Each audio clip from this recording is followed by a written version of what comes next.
अहिले धर्मनिरपेक्षता भयो अनि वाक स्वतन्त्र बन्छ। वाक स्वतन्त्र भएपछि यति बोल्न पाएको छ। पहिला हुँदा त विकासको लहर हेर्दाखेरि अलिकति भएको भन्नुपर्छ।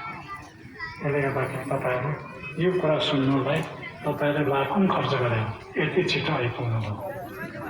नभए त हेरेर आउनुपर्छ कि तपाईँलाई फोन गर्दा अब तपाईँहरू आउँदो आइतबार झर्नु न, म भरे फोन गर्छु। हाम्रो ठाउँ विकास हो भनेर र आज हामीले अब बनाउँ, हामीले सम्झौँ।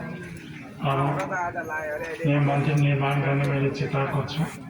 यसमा सबै लागौँ, भनौँ, इन्जिनियर लगाउँ, सबै काम गरौँ। हाम्रो राज्यले शान्ति होस्। अहिले गडबड हुनु खोज्दैछ है हाम्रो राज्यमा पनि। त्यसले गर्दाखेरि सबैको मन मिलोस्, सबै नेताहरूमा शान्ति होस्। शान्तिको कुराहरू उनीहरूले नै सिधै होस् मेरो यहाँ र आज यहाँ म बोलेको त विश्वभर हिँडिराखेको छ। त्यसले गर्दाखेरि विश्वको कुरा उनीहरूले व्याख्या धेरै गर्नुपर्छ। अब हामी कोही विकास भएर मारामार गर्ने नपुगिसक्यो। कोही मान्छेहरू गुन्डामै बसिरहेको छ, कोही राम्रो बसिराखेको छ। यी सिङ्गल